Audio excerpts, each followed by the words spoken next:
ste, gospa Bratušek, na isti dan kot slabih 300 let pred vami Johann Sebastian Bach, ga pa ne marate. Kako to? Ne, da ga ne maram. To je velik skladatelj, ampak nekako mi je njegova glasba tako mogoče malo pretemačna, da bi jo sama igrala. Pa ne zato, ker je vztrajal, da sta leva in desna enako pomembni, ni to razlog? Pri klavirju vsekakor morata biti zelo, zelo dobro uigrani in uglašeni, leva in desna. No, kot smo slišali, bistveno raje in poslušate in igrate Chopina, ki je čisto nasprotje, poln čustev, izraznosti. V politiki vi recimo tudi v času vodenja vlade pogosto niste delovali tako zelo čustveno. Je pa res, da sem v vaši knjigi zasledil, da so vas določene situacije celo do joka spravile.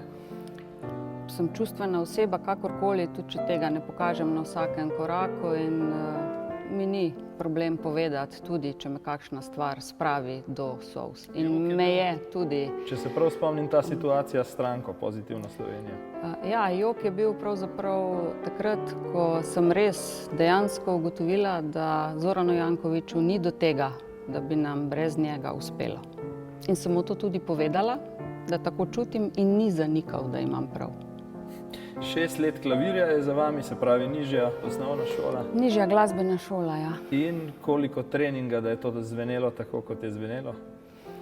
Takrat v glasbeni šoli to pomeni kar nekaj vaje, zato da prsti letijo tako, kot je treba. Vam je bilo kdaj odveč ali ste z užitkom? Prav gotovo mi je bilo kdaj odveč, zdaj se ne spomnim več, ampak takrat, ko moraš tiste tehnične vaje, kar pod prisilo, pa teorija, tisto mislim, da prav nobeden ne hodi rad. Ampak potem sem nekako 20 let pustila klavir čisto ob strani, zdaj sem pa rekla, da toliko znanja, kot ga je bilo pridobljenega, ne sme iti v nič in je treba se usesti, kar nekaj vaditi, ampak je pa pol to neskončna sprostitev. Še to mi povejte, politika, je to bolj stvar vaje ali bolj stvar talenta? Jaz mislim, da kar obojega. Tudi izkušnje in odločnost so v politiki neskončno pomembne.